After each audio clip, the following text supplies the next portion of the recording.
Good morning. How you doing? Happy 4th of July weekend. All right, we're going to do that again. Good morning. How you all doing? Happy 4th of July weekend. Listen, you're the 10:30. You got extra sleep, you know. But listen, I love it that you guys are here on 4th of July weekend. Can we call this 4th of July weekend? Yeah, this is what it is. You guys made it on 4th of July weekend, and I think that's a big deal. Listen, fireworks are going off in my heart right now. You guys are here. I do love it that you're here. I really do. And if you're brand new around here, maybe I've not had the opportunity to say hello to you. My name is Joel. I'm the campus pastor around here, and the fact that you would share part of your holiday weekend with us just like makes my life. I'm so glad about it. And for everybody in the room, not just the new people, did anybody go touch Route 24 at all to get here to church today? Let me see your hands. Oh my goodness. All right, bless your all's heart that you did that. That's amazing. Somebody sent me this picture this week that is probably at a business somewhere on Route 24. If we can throw that on the screen. Treat yourself like Route 24 and never stop working on yourself, no matter how inconvenient it is for everyone else. Come on. They're going to be working on that road for the rest of your life. I love it. But you guys made it down Route 24. Those of you who didn't use Route 24, you fought summer traffic. And so that deserves some fist bumps. Give a couple people a fist bump around you for making it to church on holiday weekend. Guys, it is summer. I said that last weekend, but I just want you to know, like, finally it's summer. My summer vibe, I don't know about you all, is happy. I love summer. And I don't know about you guys, but for me, I get the summer smiles and the winter blues. Anybody get those? All right, so it's summertime. So let me see a smile. Let me see those pearly whites. I see yours, Tim. That's good. Okay. We're talking about happy in this series. That's what we call it, Summer Vibes. We're talking about happy. And I'm curious, is anybody in the room happy? Anybody kind of happy? Anybody okay? We got some happy people. Okay, let's try this. If you're happy and you know it, clap your hands. Oh, that was better than the first service. Let's do that again. If you're happy and you know it, clap your hands. Okay, good. Here's what I want to do. I want to start out today with a happy poll. And here's how the happy poll works. It's very simple. In a minute, we'll put up some different pictures on the screen of things that make me happy. And if these things also make you happy, I just need you to let me know. And so you can give me a woohoo. If you're wearing Hey Dude shoes, you can take off your Hey Dude shoe and throw it at me. And I'll say, hey dude, stop. You can get a Pentecostal shout and hit a tambourine or whatever, like anything. You just got to let me know if any of these things make you happy. Deal? Okay. The first thing that makes me happy, we'll put this picture on the screen, is dogs and people clothes. Come on, yeah. By the way, this is the newest member of my family. This is Charlie. He's rocking his bathrobe, and he likes to keep it open a little bit so you can see the Tom Selleck hair situation going on and the Mr. T chains.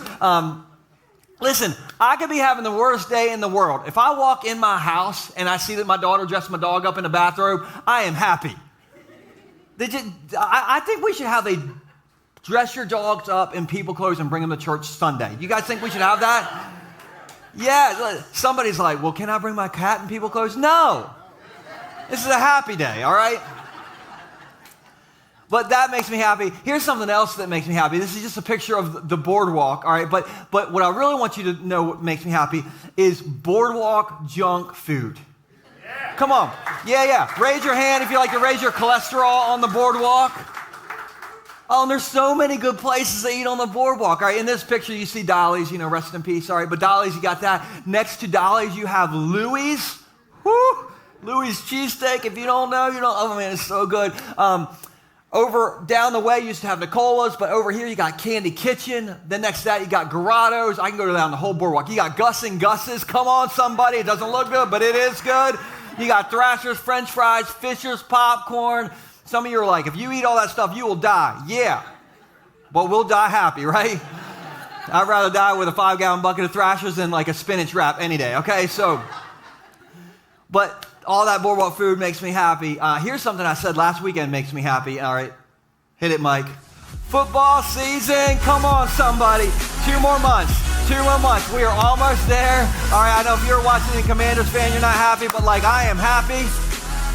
Who's happy about football? Anybody? There's always a moment to get the Eagles fans all worked up. Which is why, all right, if you're a Washington Commanders fan, you may not be happy, all right? And that's no slam on you guys, but maybe Washington Commanders fans, maybe you could start rooting for the Ravens as well, because I'm feeling outnumbered by all you Eagles people. Where are the Eagles people at? Yeah, all right, they're always in the room.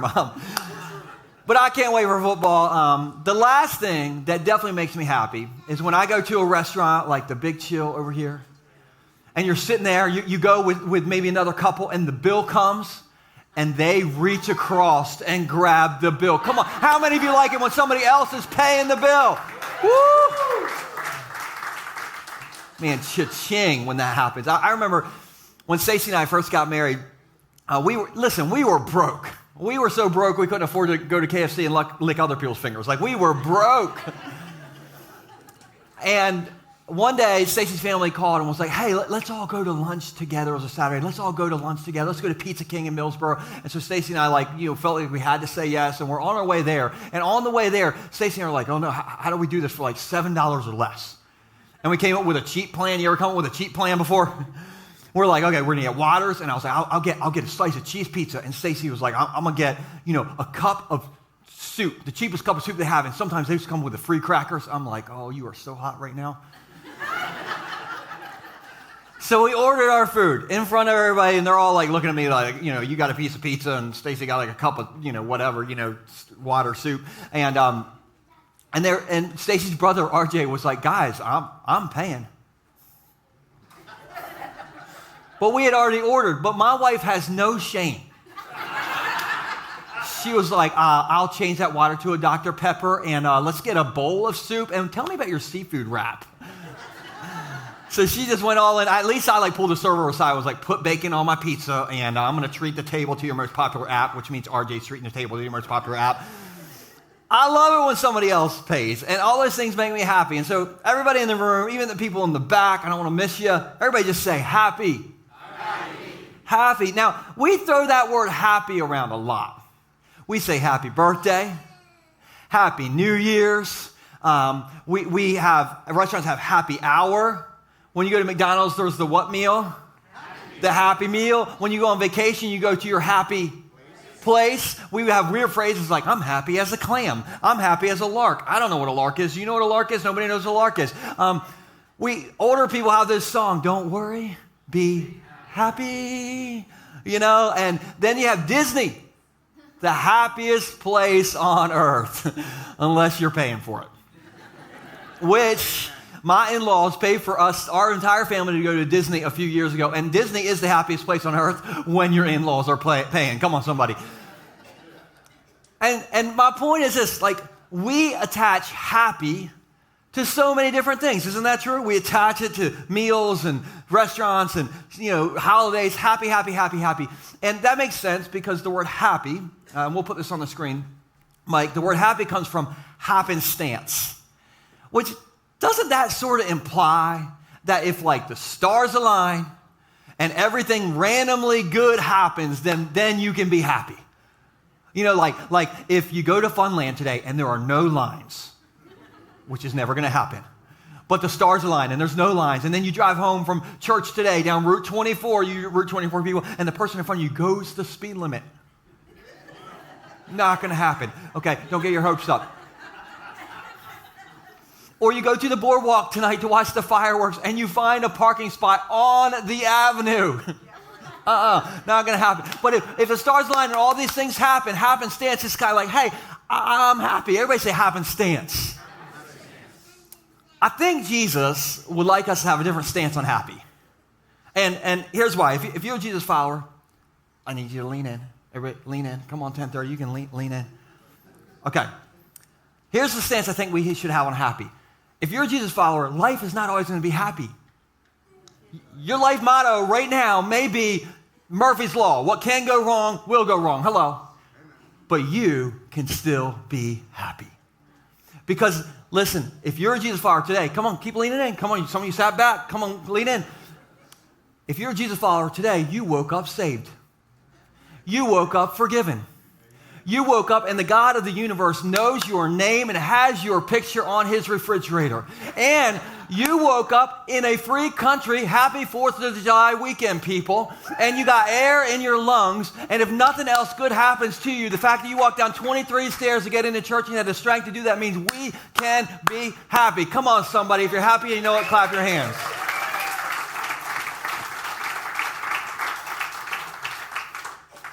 You, my friends, are blessed. You are. And I am too. And I told you last weekend, if you were here, that the word blessed in the New Testament is the Greek word makarios. Makarios means blessed. It means happy. It means realizing you are favored by God. And this right here, game changer. It's a game changer because it means things in your life may not be happy, but you can still be happy. When you say, hey, I am blessed. I realize I'm blessed. I realize I'm favored by God. And so I can have the summer vibes even if I'm in the winter blues season. And so that's where we kind of talked about last weekend, the whole idea of blessed and happy. And so we're in this series, we're looking at the most famous sermon Jesus ever preached. Anybody remember from last weekend? Sermon on the Mount. And then within the Sermon on the Mount, we're looking at the Beatitudes. Anybody remember for extra credit what Beatitude means? Nobody in the first service remembered it? Okay, my feelings aren't hurt, all right?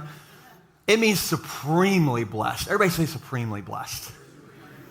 And so we're going to look back at the Beatitudes. This is Matthew chapter 5, starting in verse 10. It's on the screen if you guys want to follow along. It says this. Jesus says, God blesses, or the word makarios makes happy. If we realize that we are blessed by God, God blesses those who are what? Persecuted for doing right. For the kingdom of heaven is theirs. And so, can we all agree that if you're being persecuted, life is bad? Right? And Jesus is like, listen, if your life is bad right now, you keep doing the right thing, and I will bless that. I'm going to say that again, because somebody needs to hear that in the room. If your life is bad right now, if you keep doing the right thing, God will bless you. God will bless you. And we're going to come back to this word persecuted later on in the message. But for now, I just want to give you 2 ways your summer vibe can be happy right now, how your summer vibe can be makarios right now. Okay, so if you're taking notes, here's the first idea we're going to cover is this. Don't play the comparison game. Don't play the comparison game. Now, I remember a few years ago, me and Stacy, we went over to Bo and Katie Dukes' house for dinner one night. And if you're new around here, and you're like, who's Bo Dukes? Bo Stinkin' Dukes is what I call him.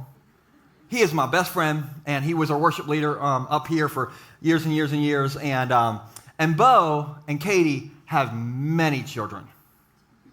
Many, okay? Like, so many kids that for a period of 10 years, Katie was always pregnant. And in that period of 10 years, Bo and Katie single-handedly kept Babies R Us in business. And then after they stopped having kids, Babies R Us happened to go out of business. You can check the timeline on that. It checks out. But last I counted, I think they have 5 kids, all right? You know, so many kids.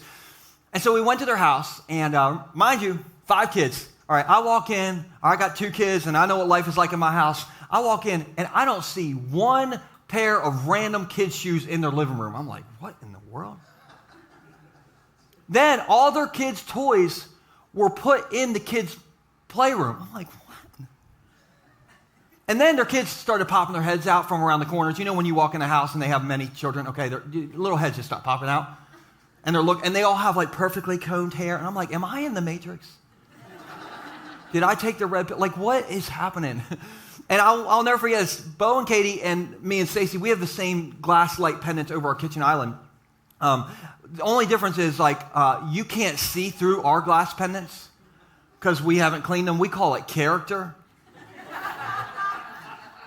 Bo and Katie's glass pendant completely see-through. And I stopped them in the kitchen. I said, how did you do that? And Katie said, well, Laney's one of the kids. Laney cleans that for us. I was like, your kids make your house cleaner? I'm like, Stacy, are you picking up what they're putting down over here?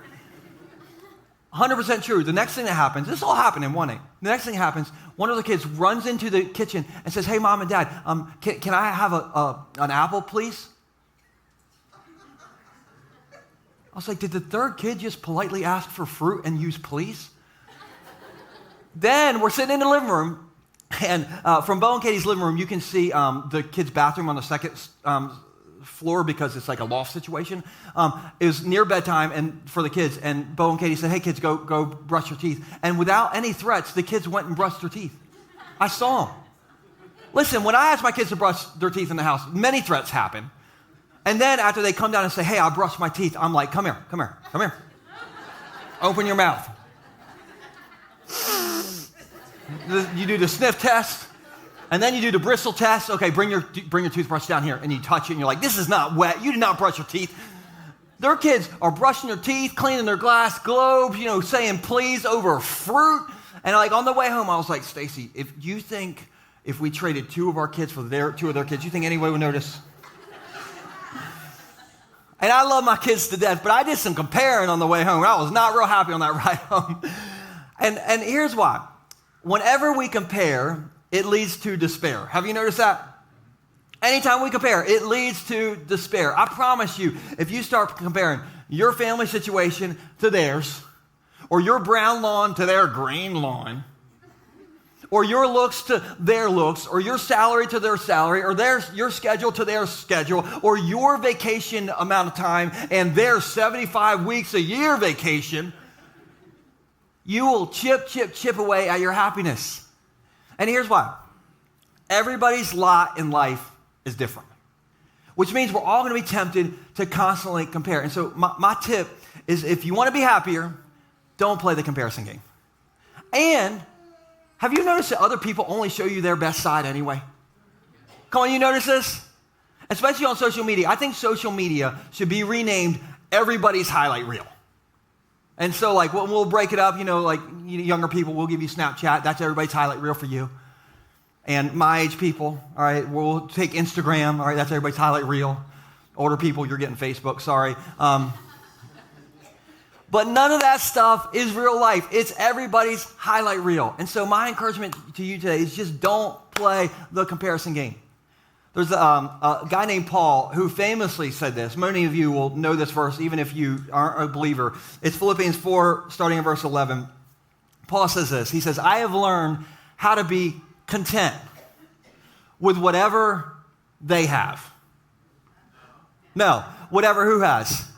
Whatever I have. He's like, I'm content with whatever I have. Not them, not their grass, not their kids, not their Barbie and Ken life. He's like, I'm content with what I have. I know how to live on almost nothing or with everything. I have learned the secret of living in every situation, whether it was with a full stomach or empty, with plenty or little, for I can do everything through Christ who gives me strength. Now, I'm curious, how many of you, by raise of hands, have heard this verse before? You've heard this, you've seen it somewhere. Okay, hands down. Who here is crushing this verse? You got it down, nailed it. 2 people. Okay, 3 people. We got 3 Jesuses in the room. Okay. No.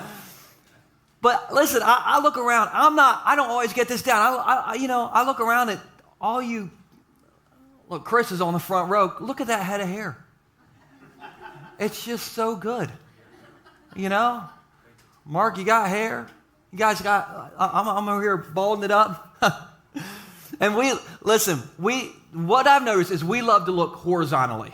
So I just saw Chris. I was like, Chris, look at that hair. Oh man, that looks good. Nate was up here leading worship or doing his announcements earlier, and Nate's shoes are epic today, okay? And I was like, how do I get those shoes? Where do those shoes come from? And then Nate's wife, Jen, walked in, and she was sitting over here, and Nate and Jen are rocking like matching shirts today. I'm like, couple goals, maybe, I don't know. And so we constantly are looking horizontally. Isn't that true? Do you look horizontally and see what everybody else is doing? And I think Paul is saying, hey, stop looking horizontally and start looking vertically. Because when we start looking vertically, it changes our perspectives of our problems.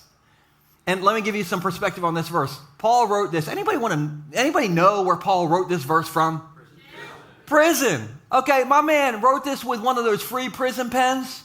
His hair smelled like prison shampoo. Suave, I'm just kidding. I offended all the suave people in the first verse. What do I know about shampoo? Anyway, somehow, Prison Paul, when he looked up, He looked over his problems. He looked over everybody else's lot in life that looked better than his, and he got his strength and happiness from Jesus. And so I just want to tell you, if you got some problems in your life, you probably think you're the only one. Number one, you're not. And number two, get your strength and happiness from Jesus. And when you start to play the comparison game, which is always going to happen, when you start to compare and do all that stuff, and you think your lot in life, you're the only one with that lot in life, all right? You think, I'm the only one, my life is terrible. Don't look horizontally and start looking vertically.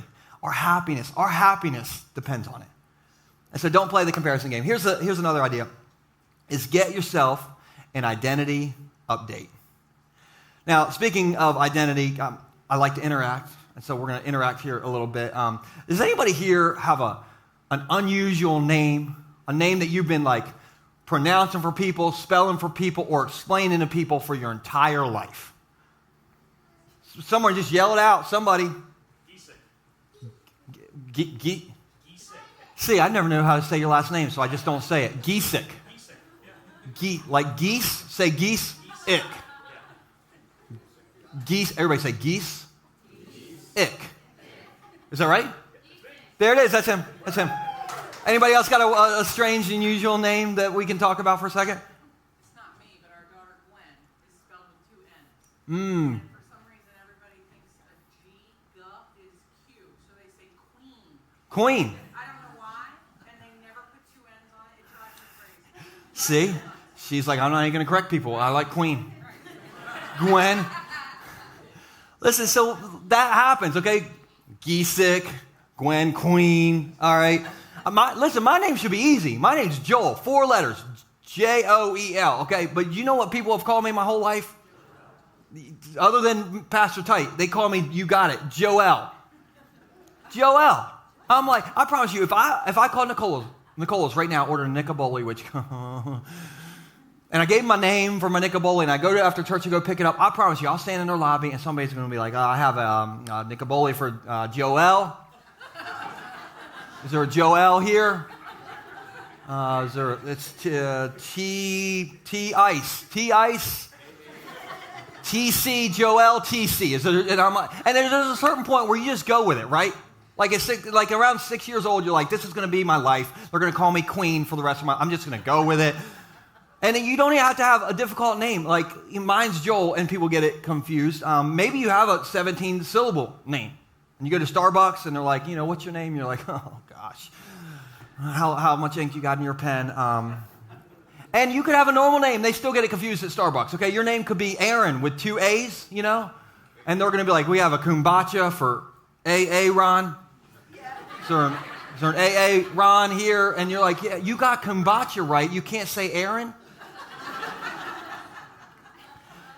But my parents named me Joel after the book in the Bible, Joel, which, by the way, that's the most unhappy, scariest book in the Bible. Like Deuteronomy is more happy than, I don't know why my parents didn't name me Dude, but they named me Joel. And Joel means the Lord is God, which is cool. I like that. We named my son, my parents named me Joel. I named my son, we named our son Nixon. And the good thing is, everybody spells Nixon's name right. The bad thing is, everybody thinks we named Nixon after Richard Nixon. I can't tell you how many times somebody has come to me and been like, well, I guess you're a Republican. And I'm like, well, how do we get here? Are we talking politics already? And so let me just clarify things. Okay, number one, I will never tell you my political affiliation. We do not do politics up in the basement. You're welcome. And number two, if we were going to name my son after a Republican, don't you think we pick anybody other than Richard Nixon? Does anybody want to know how we named Nixon Nixon? Can I tell you a quick story? This will show you how deep your pastor is.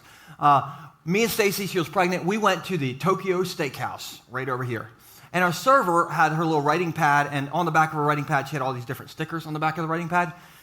And she had a Nixon sticker for Nixon watches and sunglasses. And I was like, ooh. And I was like, Stacey, what do you think about Nixon? And she's like, ooh. And so my kid is named after the sunglass company.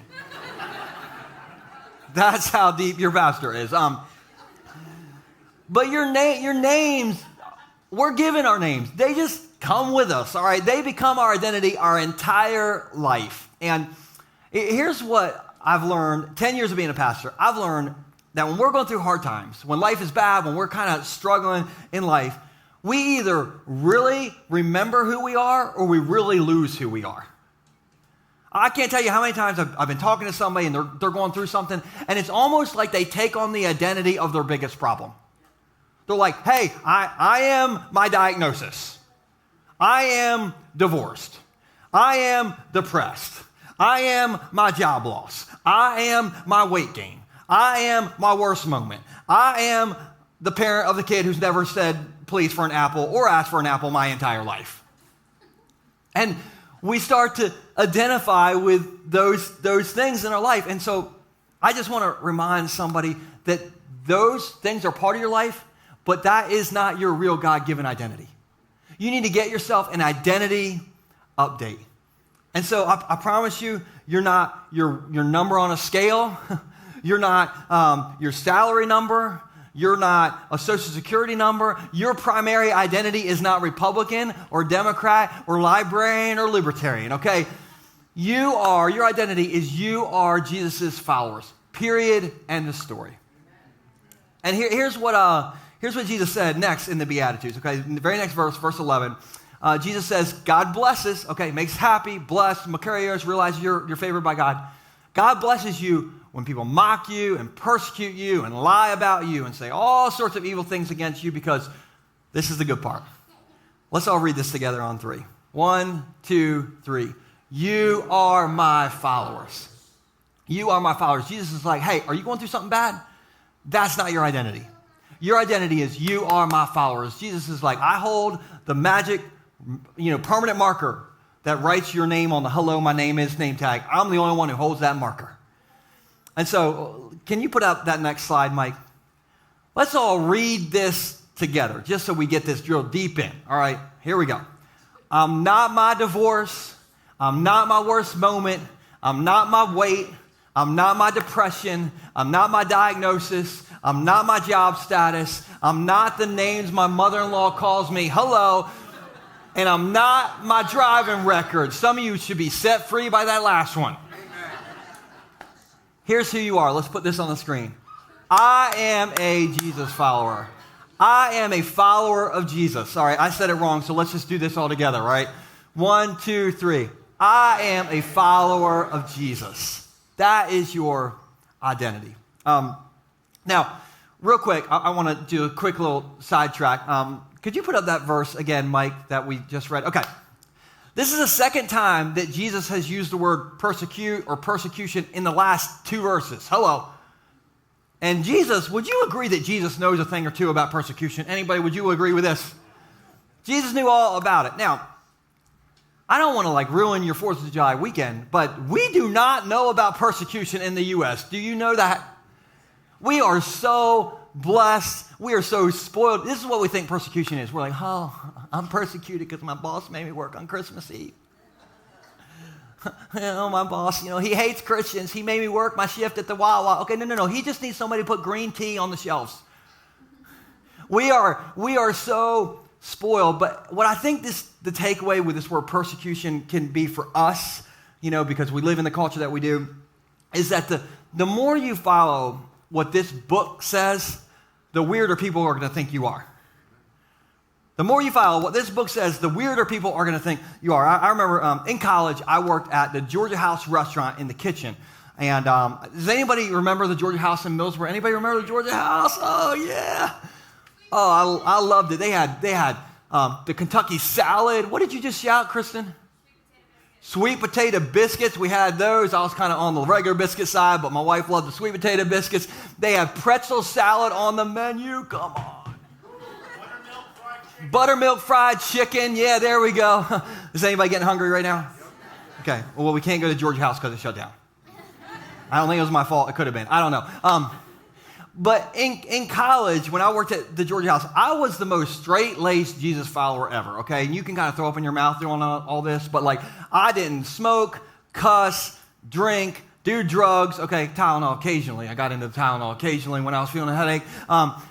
I didn't go whoop it up at the parties. I was dating the future Mrs.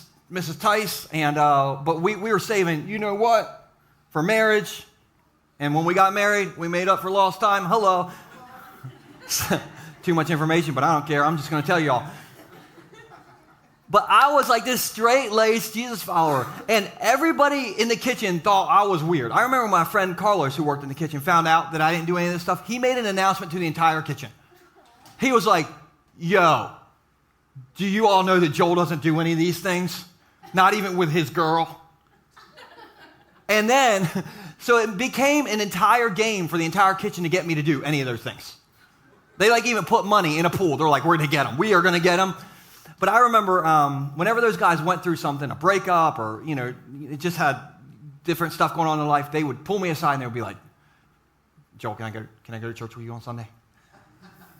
And I bet you, over the years I worked there, I bet you I took about 80% of the kitchen staff to church at least 1 week. All right, they would come with old weirdo Joel, and we would come and hang out in church. Some of those guys still go to Bay Shore, Millsboro, okay? And I know that makes me sound like, oh, Joel never does anything wrong. Listen, I do so much you don't even want to know, okay?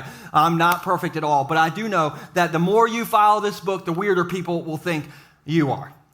And I found that out. Now, I feel like I should say this because some of you might be like, okay, well, I'm going to go read the book. And so I'm just going to give you a little warning, all right? This book is not politically correct. All right, this book does not change its moral code every 2 seconds like our culture does. Hello? And so, if you read this and you kind of start following it, people are going to think you are a weirdo. And you might be like, well, what kind of issues does the book cover? All of them. Every hot button issue is pressed in here, okay? This talks about sexuality and gender and marriage and money and religion, you name it. And you might be like, well, then I don't like the book. And let me just say this. I read this book. I try to read it every day. At least once a week, I read something in here, and I don't like it. And I'm the pastor. And I come across it, and what I do is I say, God, would you be patient with me? Because I'm trying to get on your page, and I don't really like this page I just read. So would you help me get on your page? Because I believe you're right and I'm wrong, but I don't really get it now. And so this book is not politically correct, but it is always correct. Now, I'll also say this book is always loving too. Because have you ever heard anybody share the truth of Jesus, but they forgot the love of Jesus? Okay, don't do that. This book is always loving, but it will make people think you are weird. You may be dipping up pretzel salad working at the restaurant, and they're like, yo, this guy, okay? Just know it may happen. And if I lost some of you during that, all right, I get it. I know there's a lot of hot takes in here, but my challenge to you is just keep reading and wrestling with this book. I think it takes a lifetime of us getting on Jesus' page of what he thinks is best. And so that's free. That's free, okay? But back to our identity. Our identity is I'm a Jesus follower. Our identity is we follow him. And so maybe you're going through something right now. Your life isn't very summer vibey, all right? Maybe you feel like a failure right now, a loser right now. You feel unwanted, unworthy, unlovable, you name it, whatever it is. Can I just encourage you with what this book says about your identity? Is that okay? Okay, all right, I'm going to encourage you. This is what this book says, and this is to give you some summer vibes. This book says, you are my followers. You are my friends. You are a child of God. You are a child of light. You are a member of God's own family. You are holy and blameless in God's sight because of the forgiveness of Jesus. You are the salt of the earth. You are the light of the world. You are the branch that bears fruit. You are created to show the goodness of God. You are God's masterpiece. You are more than a conqueror. You are God's chosen one. You are fearfully and wonderfully made. You are not alone. You are God's temple. You are the church. You are made alive by God's Spirit that lives in you. You are set apart. You are set free from the slavery of sin. You are different. You are a citizen of heaven, and life may be hell for you right now, but you are going to spend eternity in heaven with Jesus. Come on, is that worth what you paid to get in here today? That's your God-given identity. And I don't know what's going on in your life right now. Maybe it's not very summer vibey. I want you to know there's hope for your future. There's hope for your future. Let me show you the last beatitude we're going to read this morning. This is what Jesus says in verse 12. He's already talking about how persecuted we are when things are bad. And he says, sorry, be happy about it. Be very glad. Like, what? Be happy about it. Be very glad. Life is terrible. He's like, no, be happy about it. Be very glad. Why? For a great reward awaits you in heaven. Whew. And you may be putting your hope in a date for happiness. You may be putting your hope in your workout program so you can get a six-pack abs for happiness. You may be putting your hope in a date with a six-pack abs. You may be putting your hope in kids that listen. You may be putting your hope in finding a house for sale in Rehoboth Beach for less than $500,000. Good luck. You may be putting your hope in a raise. I don't know what it is, but you have something so much better to put your hope in. You have the hope of heaven in the future. So I'm gonna end with this. Has anybody been wondering why there's been a fork in the back of your seat the entire service? Has anybody been thinking I've been just like making you think about lunch so you just sit here just belly growling with this fork? Look, I want everybody to grab your fork. If you're in the front row, it's under your seats. All right, grab your fork. Hold up your fork. All right, no, don't stab the person next to you. This isn't a trident. This is a fork. All right, I'm going to tell you a fork story. You guys down for a fork story? Okay, I don't know if this is a true story. I just heard this story. You can put your forks down, but just hold on to your fork. So the story goes that there was this lady who was dying of cancer. And so she went to her pastor, and she said, Pastor, when I pass away, I want you to do my funeral. And she said, I want an open casket, and before everybody comes in to see me that day, I want you to put a fork in my hand. And he's like, say what? And she's like, I want you to put a fork in my hand. And he's thinking, this is weird, okay? Like, I'm not going to, tell you you're weird, lady, because, you're in this situation, but, why the fork? So he asked her, why in the world a fork? And she says, well, my whole life, I've been going to family dinners.